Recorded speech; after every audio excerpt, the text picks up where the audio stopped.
Hey, it's Lou and welcome back to Shade. Today I'm in conversation with Ekow Eshun. Ekow is the curator of In the Black Fantastic, the new show at the Hayward Gallery in London, consisting of works of speculative fiction by 11 artists. The artists draw from history and myth to conjure new visions of African diasporic culture and identity.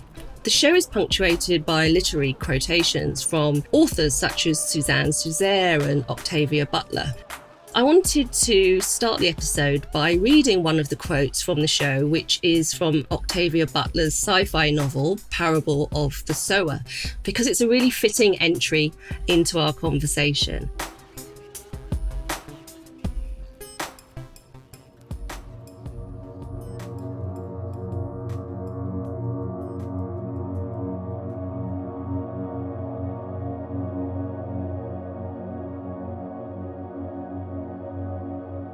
The destiny of the earth seed is to take root among the stars.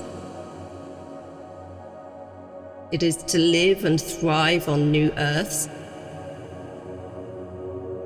It is to become new beings and to consider new questions.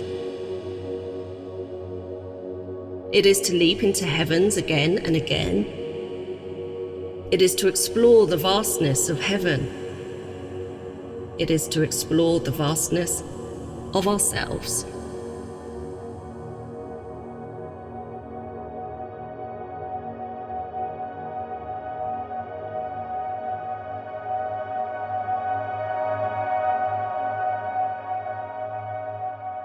Okay, well, let's jump right into the vastness of my conversation with Ekow Eshun.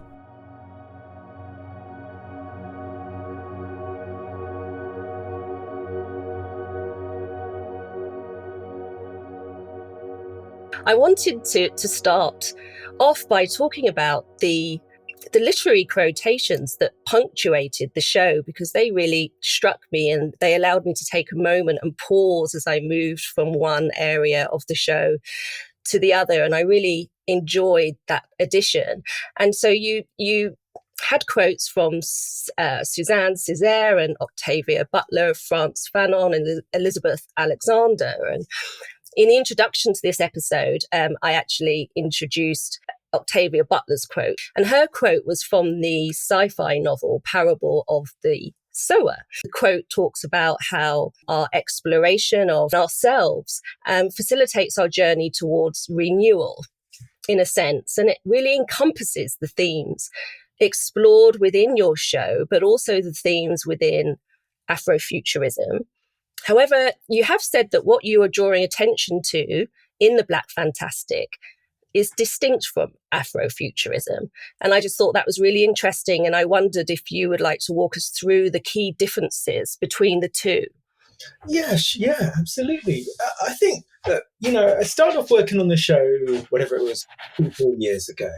And at the beginning of that time, I was thinking a lot about Afrofuturism. It's it's interesting concept. But what I realized was that, well, certainly I'd suggest the times we're in right now and the work being produced by artists in the show, but also more broadly across culture in film and TV and music and literature, I think runs wider and deeper than a term like Afrofuturism can encompass. So I guess two things to say about that. One, I've been using the term the Black Fantastic, which for me is to do with the way that artists and Black creative figures are conjuring new visions and new possibilities of Blackness by drawing on history and myth and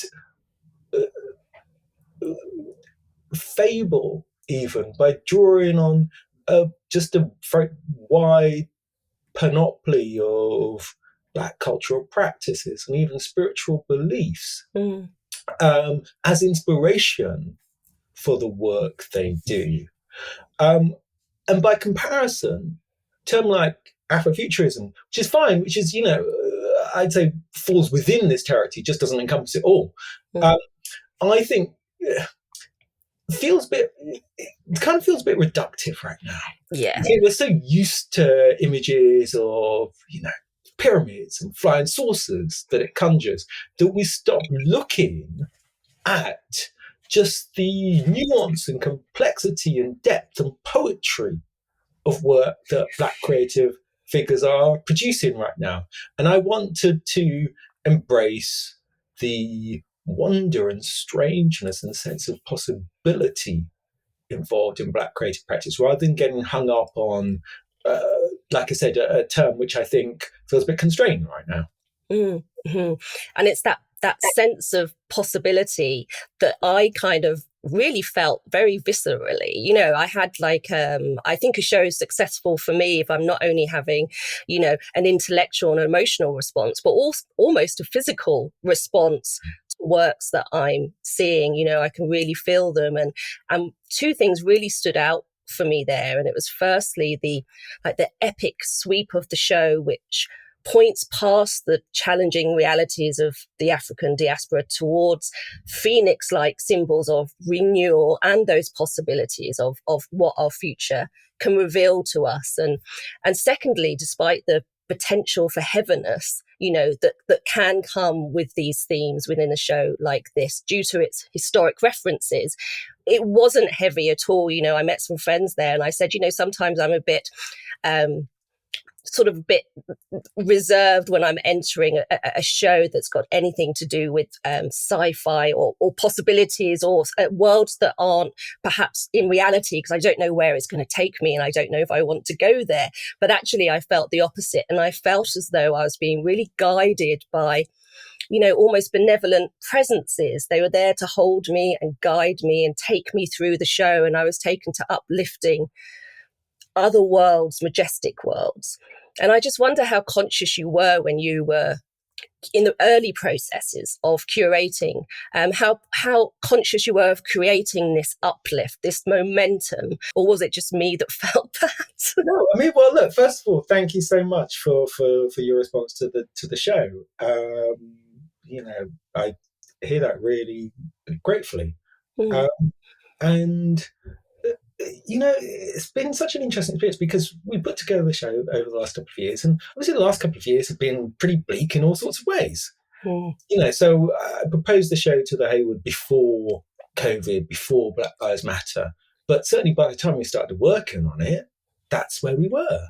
Yeah. And what I think about, I don't know about you, but I spent the past 2 years essentially at home, but the things that got me through this period of time were actually was art and was poetry, and were these way, and especially once we got to this intersection of COVID and existential dread and actually Black experience, partly George Floyd and everything that followed from that, but also the ways that certainly in the early stages of the pandemic, especially in America, Black people disproportionately affected by COVID in terms of deaths and infection rates and so on.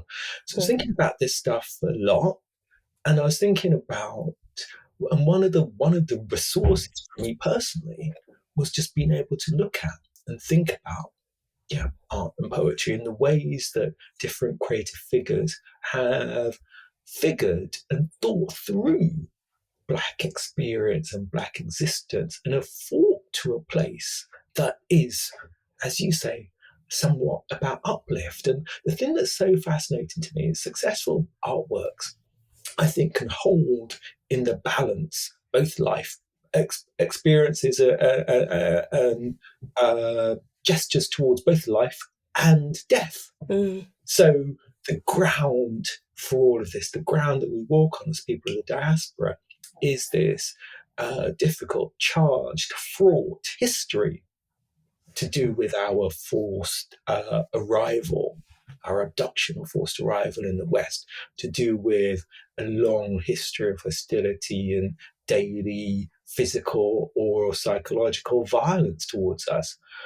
What do we do with that history? What do we do with those legacies? One of the things that's proposed in the show, that the artist proposed in the show, is that we can both form a response to that, but we can also, as you said, in fact, look beyond that to our own ways of fashioning our way through the world. We can imagine ourselves whole. We can insist on our visibility and our humanness, the whole of our humanness, by defining ourselves, by dreaming ourselves anew. And that's one of the things that's going on in the show. And in part, that mirrored my own, the things I was thinking about, the things that I've been experiencing and feeling, and possibly not just me. So I wanted a show that had a tonality to it, had an emotional depth to it, because that's what I see in the work anyway. And I wanted to share how I saw and what I had experienced and continue to experience, really, with the work of some of the artists in the exhibition. The ways in which they could do that to transcend was through travel and movement and migration. These were recurring themes, and the artists explored how the physical and spiritual body travels by way of the sea, or on horseback, Hulock's horseback riders, and by dancing and so on. And it was that constant movement as well, creating that sense of buoyancy throughout the show, like I was surfing a wave as I weave throughout each piece. And I just wondered if, again, that those themes of movement and renewal just happened to work its way through the pieces, or was that a considered point of focus for you? And could you walk us through some of the works that did exemplify this idea as well? Yeah, certainly. I mean, look, I suppose one thing to say is that you go through different, if you're curating an exhibition, it's a sort of nebulous term. No one's quite sure what it means. But there's a kind of I suppose there's an ideas part and there's a practical part. So the ideas part is, what's the proposition for an exhibition? If it's a group show, what are you actually trying to say? What are you trying to explore? What happens when you bring together a disparate group of artists into one space? What are you saying through the connections that you are suggesting lie between them? So you're trying to illustrate that. And then there's a very practical thing about, well, what artworks are you actually talking about? What physically is the experience? And so with 2-year process, it's pretty much half and half. Half is about figuring out, well, if we're saying this, that has this implication and that implication and so on. And the practical part is, what are the artworks? Where do we get them from? How do we put them together? So as one illustration for that, for instance, I think we went through about 37, over a course of a year, we went through about 37 different full-scale iterations of the layout of the show. We went backwards and forwards, time and again, rejuggling where the artists sit, because you're trying to find a way for them to be in sympathy with each other in all sorts of different ways. But the place where we get to is, what I wanted ultimately is to get to a place where you have a series of encounters with artwork. So you come into the Hayward, and the first thing you encounter is this set of works by this artist, Nick Cave. Nick Cave is a Chicago-based African-American artist. He's just brilliant, amazing artist. Hasn't really been shown very much in the UK at all, but he's a big name in the US. So you come in and you have this huge piece called Chain Reaction, which is this floor-to-ceiling work, which is a series of interlinked forearms, arms clinging onto other arms, going down from the ceiling to the floor, just in this long row of these things. And these are actually Nick Cave's own forearm that he's cast and sculpted into this linkage. And you might think here of kinship and connection, but also when you look closer at this, the way these hands grip onto each other, the linkage is actually very delicate. So you think about the fraughtness of that and how unstable those connections are, and you think about how unstable Black presence and Black physical presence might be in a place like America and a place like Chicago. But then around in Nick Cave's space, we also have these other works he calls sound suits, which is these amazing costumes, these which are set upon mannequins, which are kind of floral and decorative and sequined, but have a complicated backstory to them. So Nick Cave first started making these sound suits after the beating of Rodney King in the 1990s. He was so struck by the vulnerability of the Black body how Rodney King is hauled out of his car and beaten multiple times by different policemen. So struck by this that he decided to make this suit. And this suit is disguises race, disguises gender. It's part armor, part covert operations, but it's also celebration. It borrows from carnival and masquerade and these different forms of performance.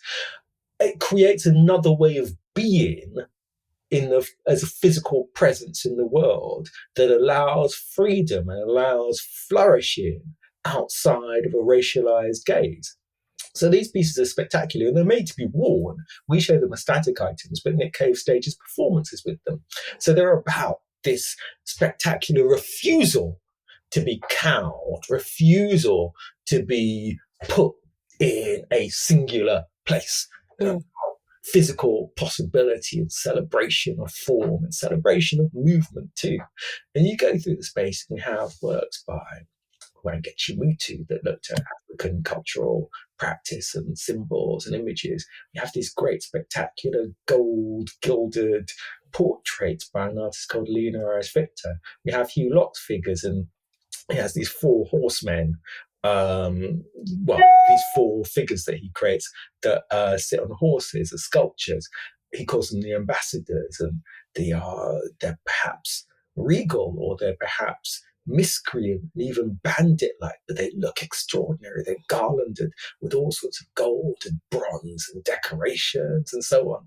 Just fantastic. And basically on and on. And the show is predicated really as a series of encounters. You go from one space to another and you meet this artist proposition. So the exhibition is called In the Black Fantastic because at each point you're in a different environment. You're in another proposition of blackness as fantasy, as possibility, as dreaming. And that's how you progress through the show. You progress from one space, from one site of encounter to another. And I think back to the practicalities of this, and you work through all of these things on paper, but then the reality of it, you never actually know what it's going to feel like once you actually get to installing the works in a space. It turns out the feeling is good. The feeling is slightly unsettling. So in as much as anyone else who comes into the space, I feel something similar as well. It's destabilizing and dizzying and dreamlike, and that's what we hoped for, and hopefully that's what we get to.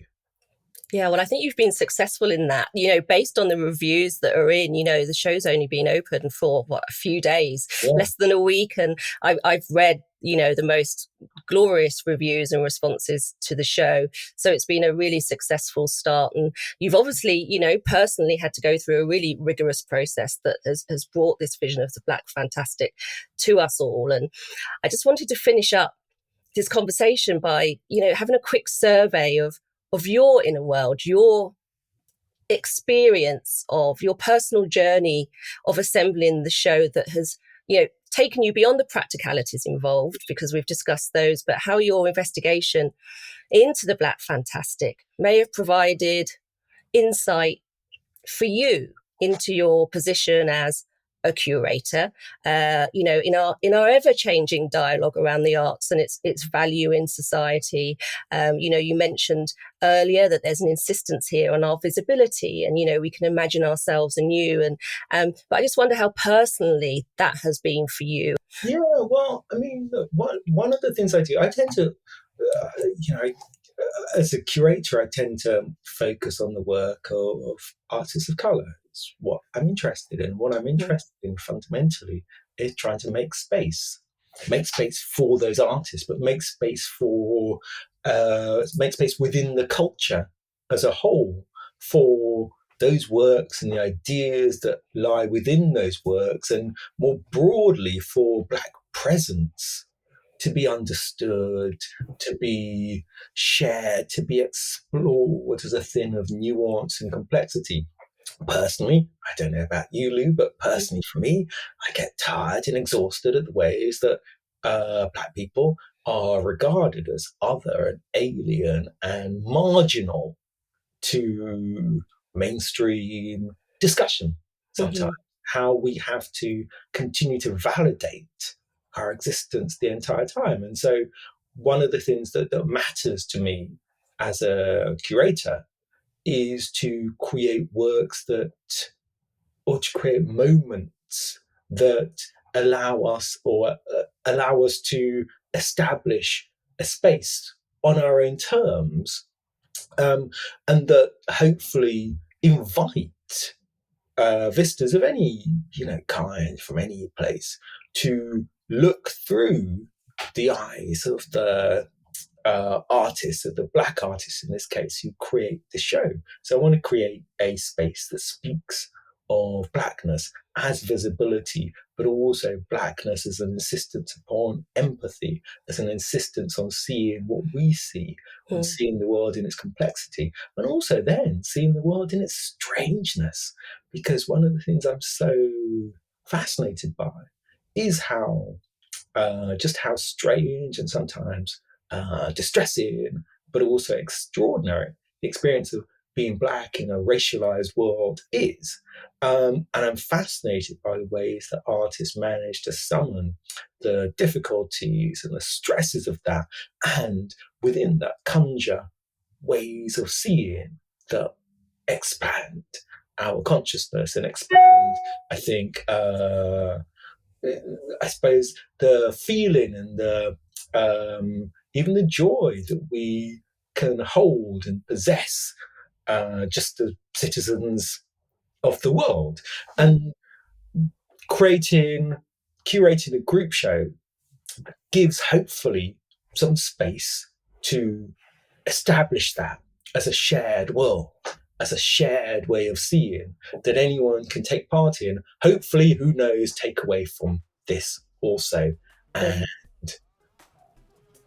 enable us as a consequence to be able to walk through the world with a bit less stress and a bit more sense of our own roots to possibility, roots to further aliveness, and not denial of that aliveness. Thank you so much, Ekow. It's been a joy. Thank you so much, Lou.